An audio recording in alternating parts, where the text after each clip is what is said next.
शब्द से निशब्द तक अनंत श्री के साथ।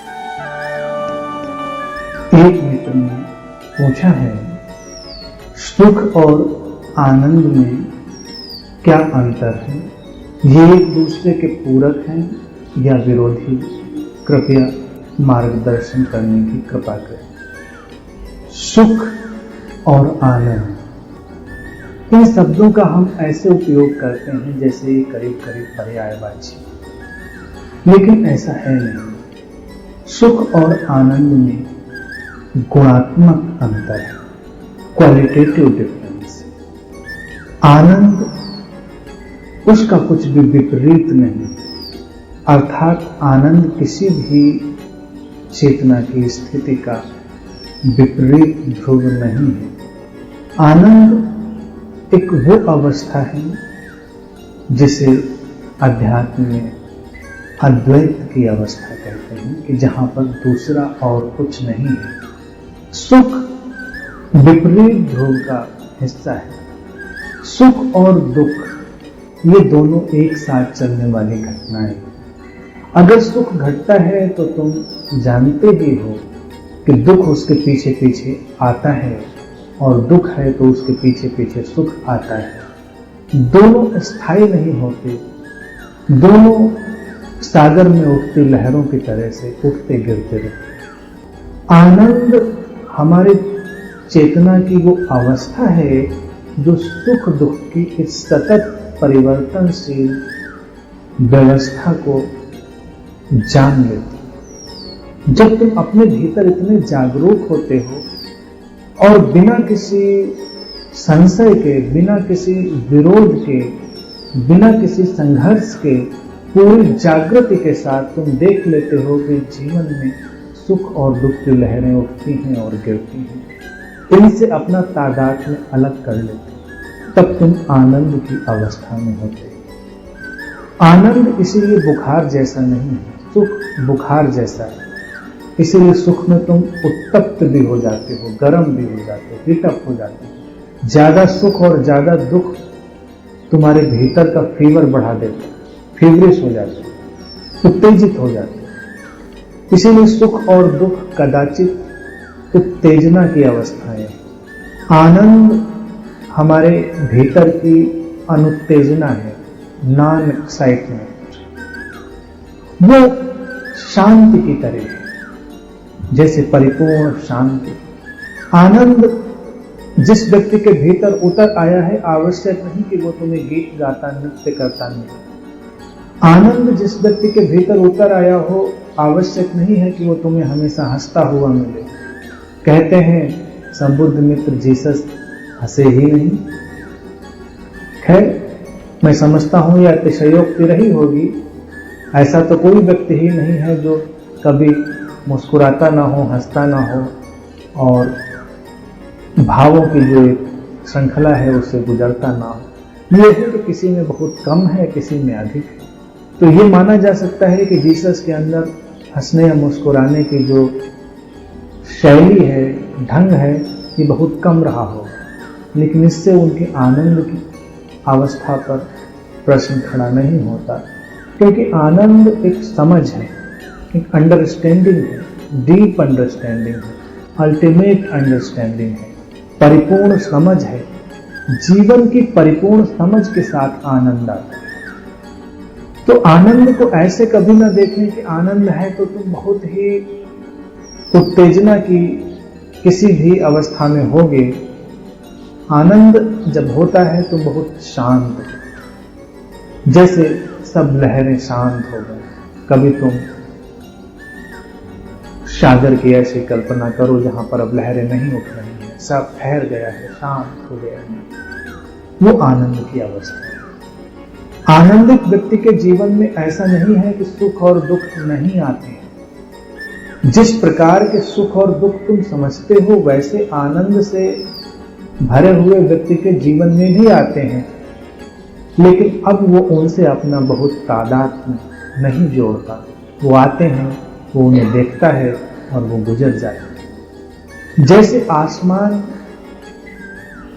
शून्य है, उसको कुछ भी व्यापता नहीं, लेकिन ऐसा कहाँ है कि आसमान में बादल नहीं घिरते? उस शून्य आकाश में भी बादल घिरते हैं, चले जाते हैं। आकाश में बहुत बदलाव घटता है, लेकिन आकाश सब कुछ का साक्षी है, सब कुछ को देखने वाला है। वो जानता है कि ऐसा ही होता है। दुख तुम्हें विचलित तब करता है जब तुम्हारे चित्त के आकाश में कोई काला बादल घिर आया और तुम्हें अब भरोसा ही नहीं होता कि ये बादल कभी छटेगा। उसी अवस्था को तुम दुख कहते हो। लेकिन जो आनंदित व्यक्ति है वो जानता है बादलों का गुणधर्म ही है कि वो घिरते हैं और बिखर जाते हैं, कुछ भी यहाँ पर स्थायी नहीं होता। जीवन की भावदशाएं, परिस्थितियां एक प्रवाह में, परिवर्तनशील धारा में, जो ये जानता है वही तुम्हारे भीतर का केंद्र है, वही साक्षी है, वही आनंद है। तुमने पूछा है कि सुख और आनंद एक दूसरे के पूरक हैं। तुम्हें आवश्यकता ही नहीं पूरक होने की। पूरक वो अवस्था होती है जिसमें कोई कमी हो। ऐसा नहीं है कि सुख की एक विशेष मात्रा आनंद होती है। आनंद गुणात्मक रूप से भिन्न है, वो सुख नहीं है, इसीलिए उसे सुख न समझे। जैसे बहुत सारे साधक ध्यान में जब आनंद की कल्पना करते हैं तो चूंकि आनंद अभी उनके अनुभव जगत से गुजरा नहीं होता है तो वो सुख की ही एक विशेष मात्रा को आनंद समझते। इसीलिए नाचना, गाना, झूमना, इस सब को आनंद की संज्ञा दे दी जाती है। और तुम देखो कि तुम किसी सत्संग में नाच रहे हो, झूम रहे हो, या तुम किसी डिस्को में नाच रहे हो, झूम रहे हो, तुम किसी भजन पर नाचो कूदो या तुम किसी फिल्मी गाने पर नाचो कूदो, दोनों में कोई अंतर नहीं, गुणात्मक अंतर नहीं। तो केवल तुम्हारे भीतर एक उठी सुख की उत्तेजना की लहर है, एक एक्साइटमेंट की वेव है जो तुम्हें कुछ करने के लिए बाध्य कर। तुम्हें लगता है कि बहुत मजा आया। जो मजा या इस तरह का सुख का जो शब्द है वो आनंद का स्वरूप नहीं है। आनंद जब तुम्हारे भीतर घटता है तो इसका तात्पर्य यह नहीं कि तुम नृत्य नहीं कर पाओगे, कि तुम गीत नहीं गाओगे, कि तुम झूमोगे नहीं, लेकिन वो आनंद की अभिव्यक्ति का कोई अनिवार्य माध्यम नहीं होगा। जैसे मीरा आनंद से भरती हैं, नाचती हैं, चैतन्य आनंद से भरते हैं, गुनगुनाते हैं, गाते हैं, नाचते हैं। बुद्ध के भीतर आनंद घिरता है, वो मौन बैठ जाते हैं। महावीर के भीतर आनंद घटता है, वो लंबे समय मौन में चले जाते हैं। अनेक संबुद्ध मित्रों के जीवन को देखोगे तो संबुद्ध व्यक्ति का तात्पर्य ही है कि उसके जीवन में आनंद घट गया है, लेकिन उनकी अभिव्यक्ति बहुत अलग अलग, भिन्न भिन्न ढंग से हुई। ऐसा कभी नहीं हुआ कि एक ही जैसी अभिव्यक्ति सब जगह हुई। तुम नाचते हुए बुद्ध की कल्पना नहीं कर सकते और तुम मौन बैठे हुए चैतन्य की कल्पना नहीं कर सकते। सब अलग अलग रंग हैं, अलग अलग ढंग हैं, लेकिन वो ये जानता है कि इस सबके पार जो आंतरिक अवस्था है वो महत्वपूर्ण है। कि अगर गीत न गाया, अगर नृत्य न किया तो इससे आनंद पर कोई अंतर नहीं पड़ता। आनंद तुम्हें अकेले रहने की ताकत भी देता है और साथ रहने की ताकत भी देता है। सामान्यतः व्यक्ति इन दो ध्रुवों में ही डोलता है, या तो वो अकेले रहने में आनंदित होने लगता है या वो साथ रहने में। आनंदित शब्द का ये व्यवहारिक प्रयोग है, वस्तुतः तो सुखी ही शब्द उपयोग करना चाहिए।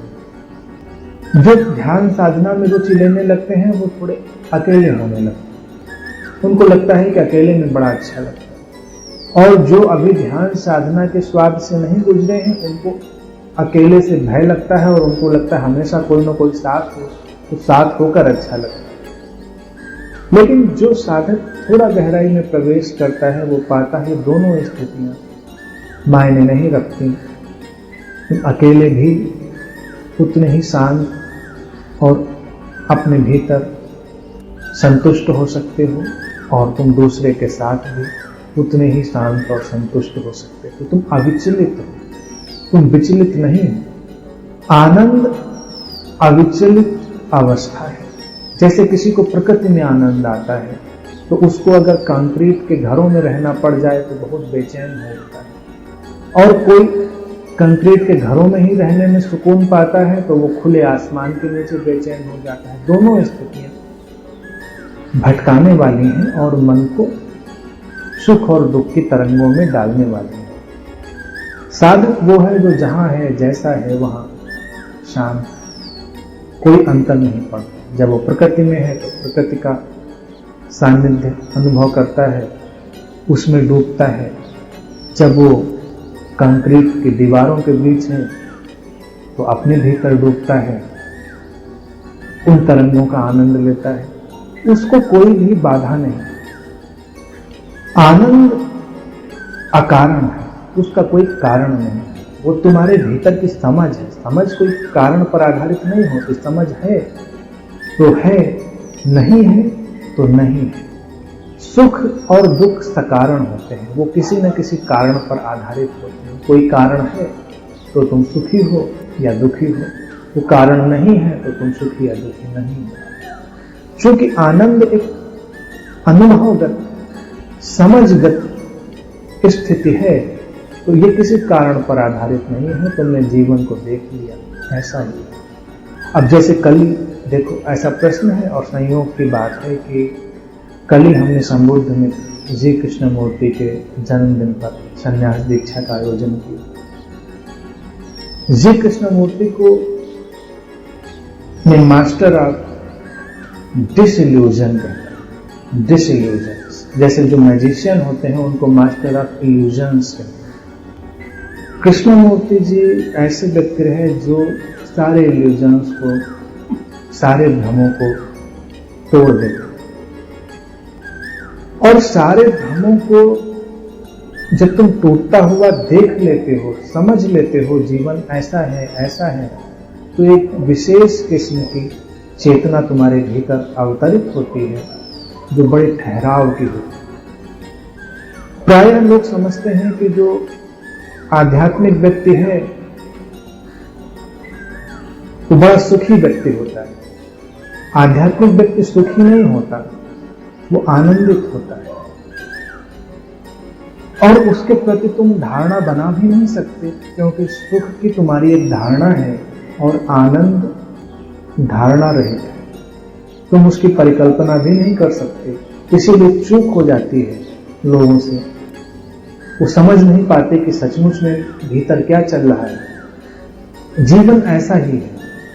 जीवन की समझ को अपने भीतर उतारना है, उसको देखना है। और जब तुम जीवन के गुणधर्म को देख लेते हो, जैसे मैंने डिसइल्यूजनमेंट की बात कही, तो इससे उदासी नहीं आती, इससे शांति आती।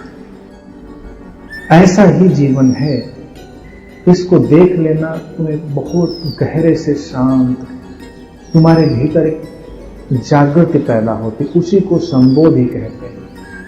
जैसे जी कृष्णमूर्ति भगवान बुद्ध की चेतना के माध्यम बनाए जाने के एक उदाहरण रहे। उनकी चेतना भगवान बुद्ध की तरह से ही काम करती रही। भगवान बुद्ध का जीवन और उनकी जो खोज है वो प्रारंभ ही होती है जीवन के कुछ महत्वपूर्ण तथ्यों के दर्शन से, कि जीवन में दुख है, बीमारियां हैं, मृत्यु है, बुढ़ापा है, जीवन में बिखराव है, क्षणभंगुरता है। अब अगर तुम इसको अपनी चाहना की दृष्टि से देखोगे कि ऐसा होना चाहिए, ऐसा नहीं होना चाहिए, तब तुम दुखी हो जाओगे। और बुद्ध इसी जीवन के घटनाक्रम को देखकर जाग जाते हैं, चौंकते हैं, होश से देखते हैं, और उनको दिखाई दे जाता है कि जीवन ऐसा ही है। तो वो उस जीवन में कुछ अन्यथा करने की कोशिश नहीं करते। तुम उसको बदल नहीं सकते। जैसे तुम अमर नहीं हो सकते, तुम लाख कोशिश करो, तुम बुढ़े नहीं होगे, हो ही जाओगे, थोड़ा समय लगेगा। तुम कुछ ध्यान करोगे, ऐसी विधियां हैं, योग की कुछ विधियां हैं, तो तुम 15-20 साल 25 साल और शरीर को युवा बनाए रखोगे, लेकिन एक दिन बुढ़े हो ही जाओगे, शरीर एक दिन जर्जर हो ही जाएगा। तो भगवान बुद्ध की जो अनुभूति रही वो बहुत ही महत्वपूर्ण रही। उन्होंने देखा कि जीवन ऐसा है, इसमें कुछ हो नहीं सकता, लेकिन इसके पार भी क्या कुछ है। अगर इसके पार कुछ है तो वो जानना है। और उन्होंने अपनी पूरी देशना में आनंद शब्द का उपयोग नहीं किया। फिर मुझे हैरानी होती है कि अस्तित्व भी बड़े खेल खेलता है। उनका भाई जो उनके साथ छाया की तरह हमेशा रहता था, उसका नाम पता नहीं क्यों आनंद अस्तित्व ने रख दिया था। यानी कि बुद्ध के पीछे छाया की तरह ही आनंद चलता, वो उसकी बात करें न करें, और प्रयोग के रूप में उन्होंने बात नहीं करी। वो बस इतनी ही बात कहते थे कि दुख है, दुख से मुक्ति का उपाय है, बस। उसके बाद जो घटेगा वो अनिर्वचनीय है, अव्याख्य है, इनएक्सप्रेसिबल है, अभिव्यक्ति से परे है। उसे तुम आनंद कहो या कुछ भी कहो, लेकिन प्रतीकात्मक रूप से अस्तित्व ने आनंद को उनके साथ जोड़ दिया। तो जीवन की वस्तु स्थिति को जान लेना तुम्हें मुक्त करता है, तुम्हें एक शक्ति देता है। तुम भ्रमों के शिकार नहीं होते, तुम अन्यथा की मांग नहीं करते कि ऐसा हो ऐसा ना हो। और तुम जितने भी भटकाव से गुजरते हो, तुम अपने भ्रमों के कारण तुम्हें लगता है कि ऐसा नहीं होना चाहिए। सुख आया तो सुख स्थायी हो जाना चाहिए। कोई भी सुख स्थायी नहीं होता, चाहे जितने दूर तक खींचे। तो जो साधक है वो न सुख का विरोधी है न दुख का विरोधी। सुख आता है वो सुख के साथ चलता चला जाता है, दुख आता है वो उसको देखता हुआ गुजर जाता है। दोनों स्थितियां उसे बिना छुए गुजर जाती हैं। अब तुम्हें लगेगा कि सुख और दुख का संतुलन क्या है। इसमें एक विज्ञान है, इसकी एक एल्केमी है। दुख की तरंगें भारी होती हैं, हैवी होती हैं, और सुख की जो तरंगें हैं वो लाइट होती हैं, थोड़ी तरल होती हैं, विरल होती हैं, हल्की होती हैं। तो अगर तुम बहुत उलझाव पैदा न करो अपने चित्त की अवस्था से, आध्यात्मिक विज्ञान स्पष्ट रूप से कहता है कि दुख आएगा और जल्दी गुजरेगा। हालांकि वो जल्दी गुजरता हुआ जान नहीं पड़ता, केवल हमारी मानसिकता के कारण। दुख में कहते हैं समय बहुत धीरे धीरे गुजरता है, लगता है समय बीत ही नहीं रहा, लंबा समय हो गया। और सुख में समय पंख लगाकर उड़ता चला जाता है, अभी बैठे थे और समय भाग गया। लेकिन ऐसा है नहीं। आंतरिक विज्ञान के तौर से अगर तुम देखोगे तो चूंकि दुख की तरंगें भारी हैं तो जल्दी गिर जाती। अगर तुम जागे रहे तो वो ज्यादा देर नहीं टिकती। लहरें तो उठेंगी ही, लेकिन वो गिर जाएंगी जल्दी ही। और सुख की तरंगें हल्की हैं तो वो देर तक ठहरी रहती हैं। साधना का नियम यही है कि तुम दोनों से तादात्म्य नहीं जोड़ो, तुम दोनों के दृष्टा बने रहते हो। लेकिन ये सोचना कि वो तरंगें तुम्हारे चित्त के सागर में नहीं उठेंगी, ये ऐसी मांग है जो तुम्हें और परेशान करेगी। जैसे तुम सोचो कि आज सुबह हो गई है तो अब शाम नहीं होगी, शाम भी होगी, और शाम हो गई है तो सुबह भी होगी। सब संतुलन में चल रहा है। हम अपनी मांग के कारण कष्ट पाते हैं। दुख हमारी मानसिक व्याख्या है। कष्ट एक स्थिति है, यथार्थ स्थिति है। तुम्हारे पैर में कांटा चुभा, या तुम बीमार पड़े, या तुम्हारा कोई प्रिय बीमार पड़ा, तो कष्ट तो है। तो अगर कोई ये कहे कि कष्ट नहीं है, तो या तो विक्षिप्त होगा या उसकी संवेदना नष्ट हो गई होगी। कहते हैं जागृत व्यक्ति ज्यादा संवेदनशील होता है तो ज्यादा महसूस करता है। कष्ट है, लेकिन कष्ट की जो व्याख्या है वो एक साधक के भीतर नहीं है। वो व्याख्या दुखी बनाती है। तात्पर्य यह है कि कष्ट का तुम निवारण भी करते हो। जीवन ऐसा ही है, तो इसका तात्पर्य यह नहीं कि तुम कष्ट का निवारण नहीं करते, उसका उपाय नहीं ढूंढते। वो भी मानवीय है, तुम उपाय भी ढूंढते हो, लेकिन उसको अपने मन से व्याख्यायित नहीं करते, इंटरप्रेट नहीं करते, तो तुम कम दुखी हो। इसी प्रकार से सुख है, वो भी एक स्थिति है, चेतना की स्थिति है, उसको भी तुम इंटरप्रेट नहीं करते, तो तुम सुख से भी आकुल नहीं हो उठते हो। जैसे कभी कभी लोग सुख से भी ऐसी अवस्था में पहुंच जाते हैं जो उनको करीब करीब एबनॉर्मल बना दे। जैसे किसी को बहुत धन मिल जाए या कोई विशेष पद पर पहुंच जाए, तो एक किस्म के सुख का अनुभव करता है और उसमें वो इतना विक्षिप्त हो जाता है कि किसी को इंसान को इंसान नहीं समझता।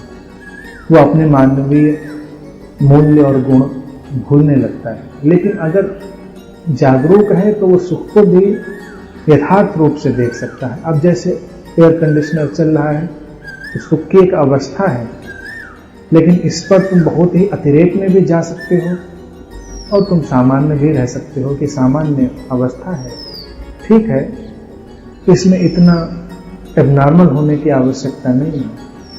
तुम संयत और संतुलित बने रहते हो। आनंद हमारे भीतर का सम्यक संतुलन है, जो किसी भी परिस्थिति से हमें विक्षिप्तता की ओर नहीं ले जाता, एबनॉर्मलिटी की ओर नहीं ले जाता, और हमें इस स्मरण को दिलाए रखता है कि ये सब बदलती हुई धाराएं हैं जो बदल जाती हैं, ये स्थायी नहीं रहती। इसलिए बहुत विचलित होने की आवश्यकता नहीं है और मानवीय बने रहें। इसलिए ये ना सोचें कि ऐसी स्थितियां परिस्थितियां कभी आएंगी, वो आएंगी, तुम्हारे अंदर उनकी व्याख्याएं नहीं उठेंगी, कष्ट जरूर होगा। कष्ट, अब कोई अस्वस्थ हो, दुर्घटना हो, तुम्हारे शरीर में कहीं चोट लगे, तो पीड़ा तुम्हें भी उतनी ही होगी और पीड़ा किसी संबुद्ध व्यक्ति को भी उतनी ही होगी, किसी अवतार को भी उतनी ही होगी। इसमें कोई अंतर नहीं है। ये न सोचें कि कोई संबुद्ध हो गया है या चेतना की बहुत उच्च अवस्था पर है तो उसको पीड़ा ही नहीं होगी। तो कभी कभी कुछ लोग गला भी फंसेगा उसको तो कभी कभी कुछ लोग कोशिश करते हैं उन लोगों को ऐसा देखने की कि देखें क्या पीड़ा होती है या नहीं होती। जीसस किसी दुर्घटना के शिकार हो गए। भारत एक बहुत ही समझदार देश है।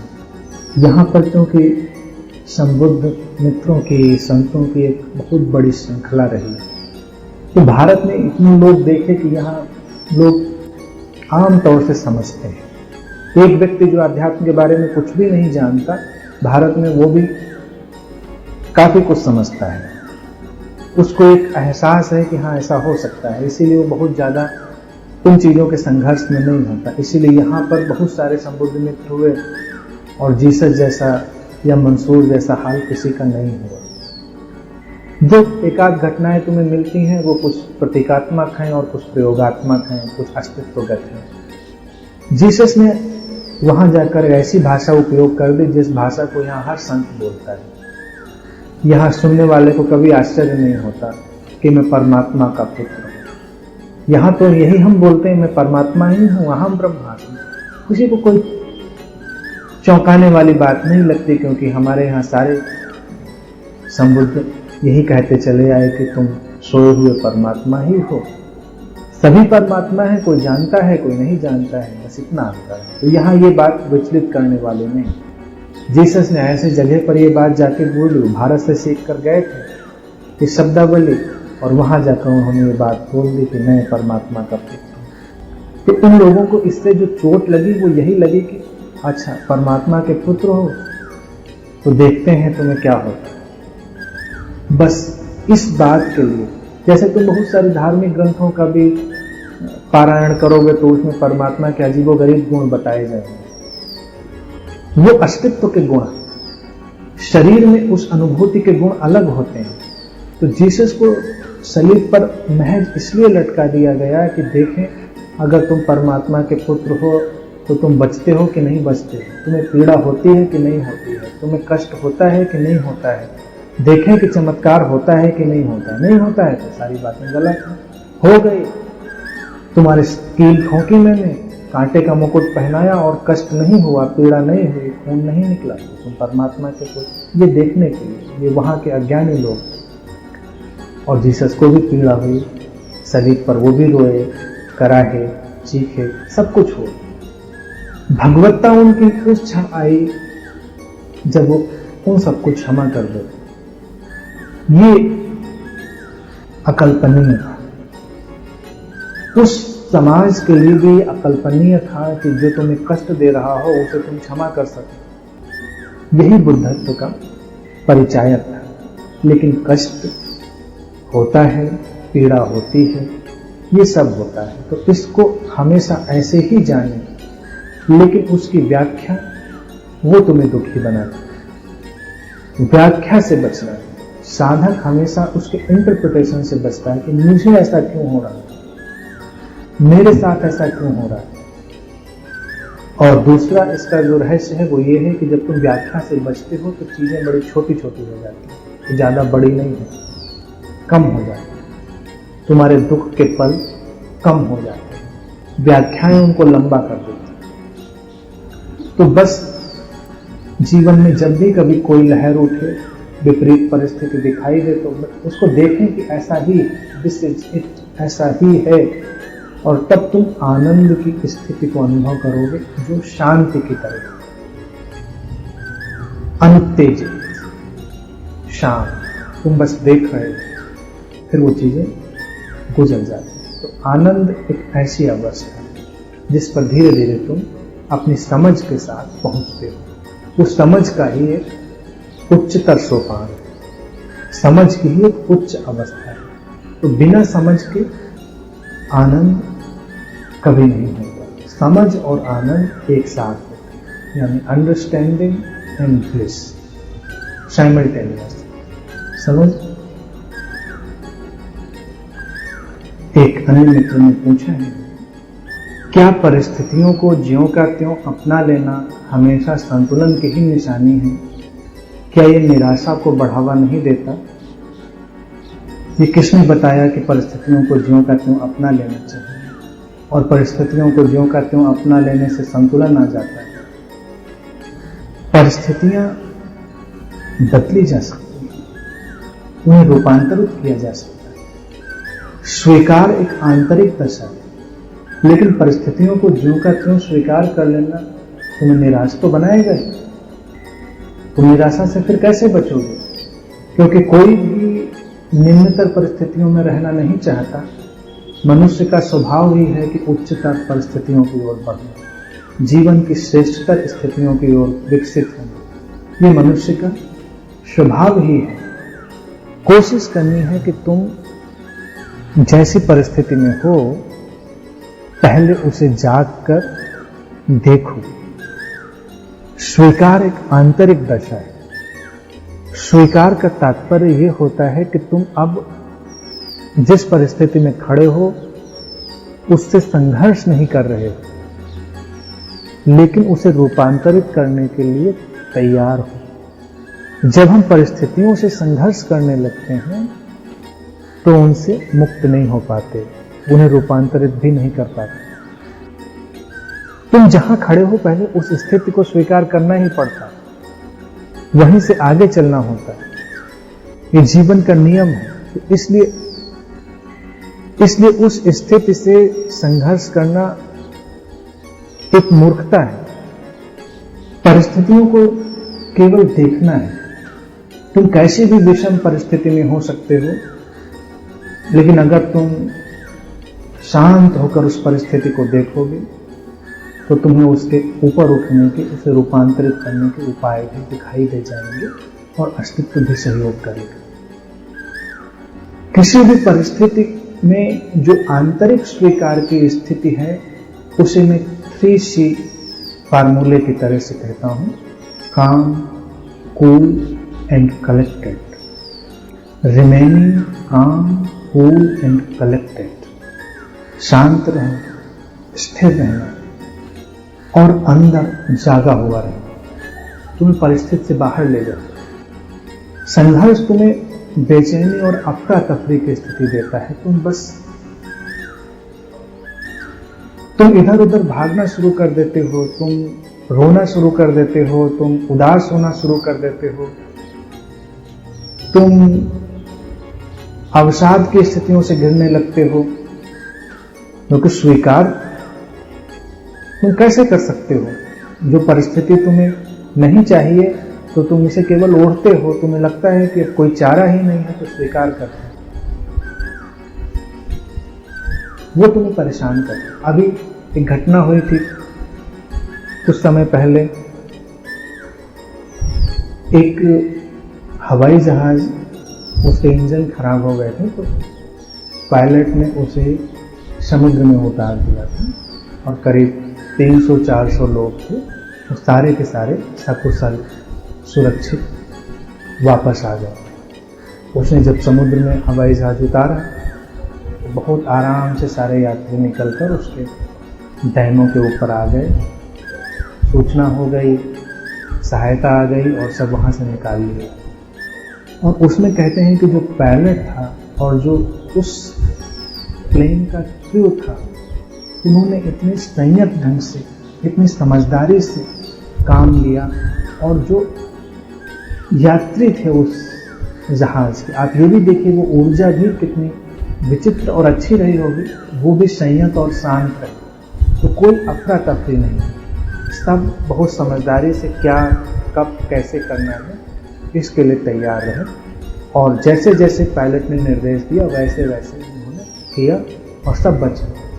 लेकिन तुम सोचो कि सब उठकर, अगर वो पायलट कह देता कि इंजन खराब हो गया है, अब ये इमरजेंसी लैंडिंग है, और लोग भागने लगते, किसी का हार्ट फेल हो जाता, कोई कुछ करता कोई कुछ करता, तो जो तकनीकी तौर से वहाँ पर किया जा सकता होता वो कुछ भी नहीं हो पाता।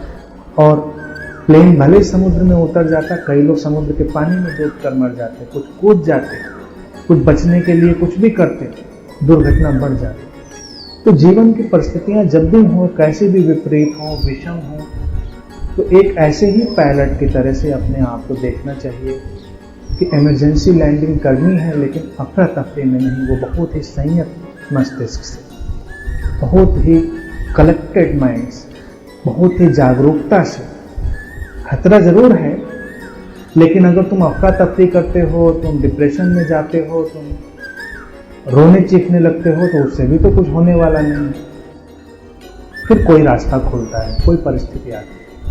मैं कभी नहीं कहता है कि जीवन की परिस्थितियों को ज्यों का त्यों स्वीकार करो, कभी नहीं।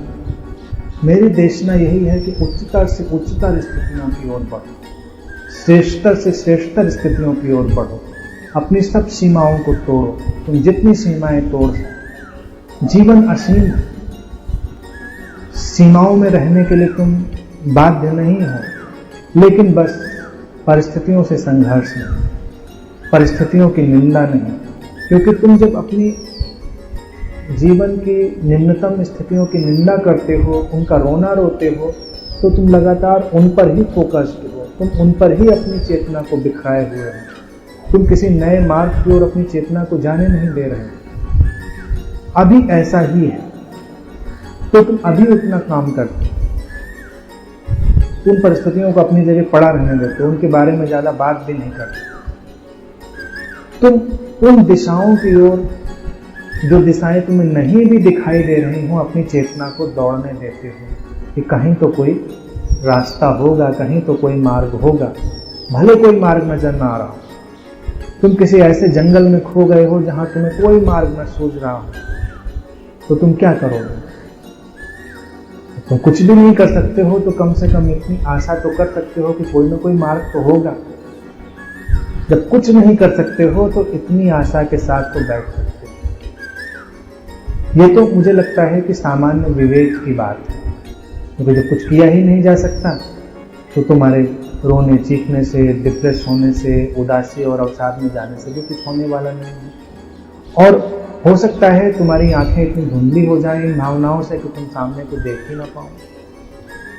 परिस्थितियों को स्वीकारने की एक तात्कालिक अवस्था है कि तुम थोड़ी देर बैठ जाते हो, तुम अपने को संयत करते हो, अपनी चेतना को फोकस करते हो और एक गहरी आशा से भरते हो। ऐसे क्षणों में ही चमत्कार घटते हैं। चमत्कार जीवन से बाहर नहीं है, चमत्कार उस चित्त की घटना है जो चित्त परिपूर्ण रूप से शांत है, परिस्थितियों से वो उलझता नहीं, जैसी हैं वैसी हैं। मान लो तुम किसी विशेष घर में पैदा हो गए, उस विशेष घर की विशेष परिस्थितियां थी, तुम उसमें क्या कर सकते हो? तुम जीवन भर उनका रोना रो सकते हो, तुम निंदात्मक हो सकते हो, तुम उदास हो सकते हो, तुम निराश हो सकते हो। लेकिन तुम्हारे उदास, निराश होने से, हताश होने से, निंदात्मक होने से, कुछ भी होने से वो परिस्थितियां बदल नहीं जाएंगी। लेकिन तुम उन परिस्थितियों को पहले तो जागरूक होकर देखते हो और फिर उन्हें रूपांतरित करने की गहरी आशा से करते हो। फिर इसमें एक नियम और याद रख लेना चाहिए, साधक को तो और उसे मदद मिलेगी, उसे परेशान होने की कम गुंजाइश होगी कि तुम जिन किसी विशेष परिस्थितियों से इस क्षण घिर गए हो या घिरे हुए थे, वो तो तुम्हारी जन्म जन्म की यात्रा में इकट्ठे किए हुए कर्मों का कोई निपटारा भी होगा। अब निपटारा तो निपटारा है, उसे निपटाया जा सकता है। जैसे तुमने किसी से उधार लिया है तो कोशिश करो चुका दो, आगे बढ़ो। नहीं चुकाओगे तो संघर्ष चलता रहेगा। तो किसी विशेष परिस्थिति में जन्म ले लेना भी इतना ही बताता है कि यहाँ पर तुम्हें कुछ समझना है, कुछ सीखना है।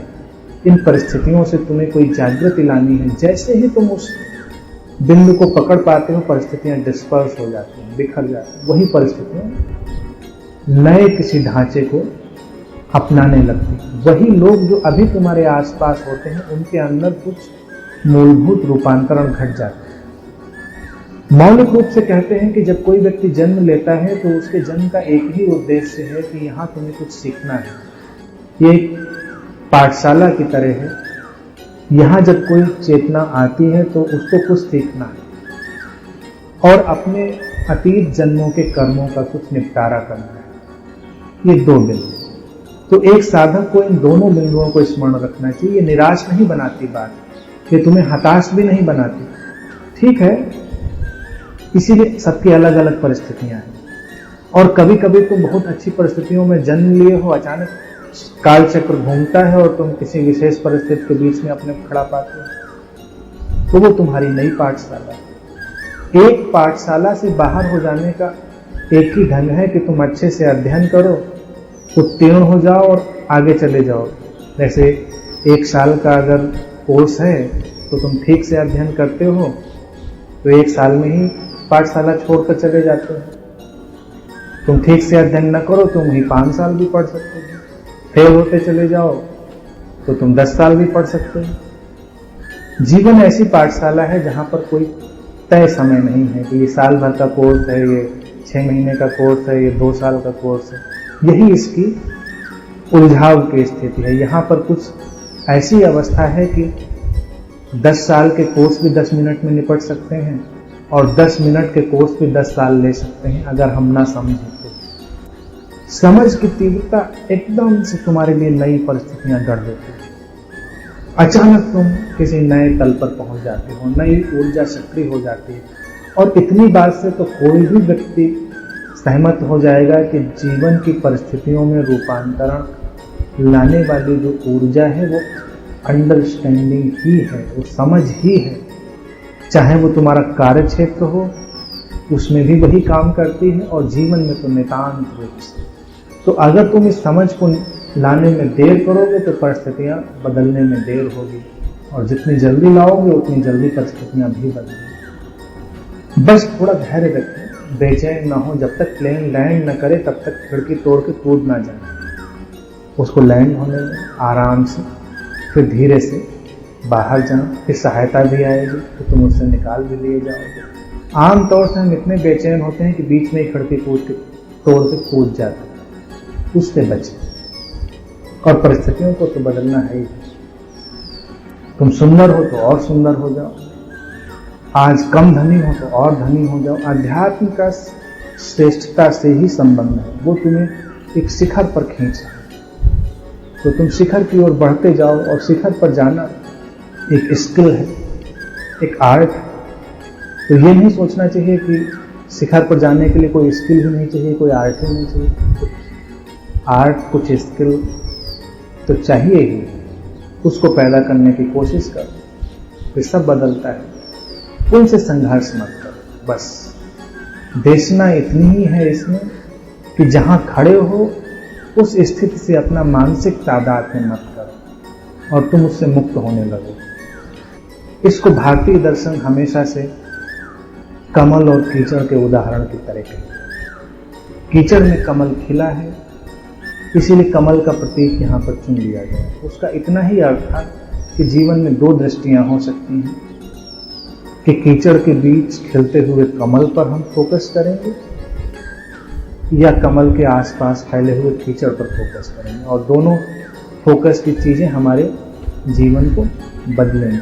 हमारा फोकस जहां होगा, हमारा ध्यान जहां होगा, उससे कुछ अंतर पड़ेगा। जीवन की विषम परिस्थितियां उस कीचड़ की तरह ही हैं और तुम्हारे भीतर जागृत, तुम्हारे भीतर दिव्यता उस कमल की तरह है। तो तुम अपने इस चुनाव को तो हर क्षण कर सकते। एक संकल्प अपने अंदर डाल लो और हमेशा अपने से पूछो कि इस परिस्थिति में मुझे शांत रहना है या अशांत होना है।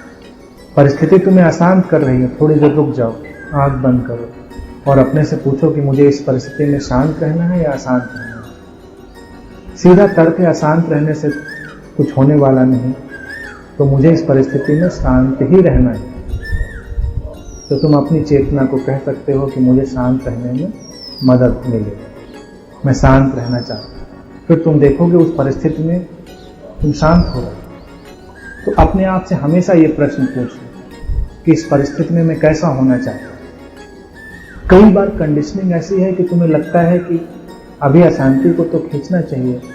जैसे तुम अभी रोना चाह रहे हो तो तुम 10 महीने भी रो सकते हो, 10 घंटे भी रो सकते हो, 10 मिनट में भी रो कर बाहर हो सकते हो। डिपेंड करता है, अपने आप उसको देखेंगे। समझ यही है कि हमें ऐसा ही नहीं रहना है, हमें यहाँ पर रूपांतरित होना है। और जैसे ही तुम ये सोचते हो, तुम्हारे अज्ञात स्रोतों से तुम्हें ऊर्जा मिलने लगती, जीवन की सहायता तुम्हें मिलने लगती। आंतरिक शरीरों के लिए ध्यान चाहिए, जैसे शरीर के लिए भोजन, आंतरिक शरीरों के लिए भोजन है ध्यान, तो वो भी उतना ही अनिवार्य है। अगर हम बिना उस ईंधन को डाले हुए इस वाहन को चलाएंगे तो कुछ दिनों में ये वाहन जवाब देने लगेगा, संघर्ष होने लगेगा इस यंत्र में। तो वो तो विवेक सम्मत है कि हमको इतना इतना तो सब जो नॉर्म है वो पूरा कर ही देना है, इतनी परिस्थितियां तो पूरी कर देंगे। फिर इसके अलावा जो विवेकपूर्ण चीजें हैं वो समय समय पर आएंगी।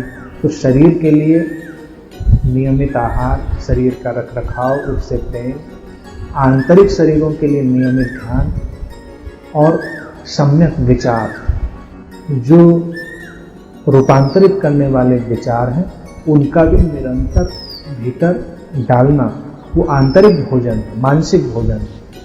जैसे तुम समाज में निकलोगे तो तुम लगातार नकारात्मक विचारों के तो शिकार होगे, तो सकारात्मक विचार या सकारात्मक से मेरा तात्पर्य है रूपांतरण करने वाले विचार, उनको भी डालना मानसिक तल का भोजन है।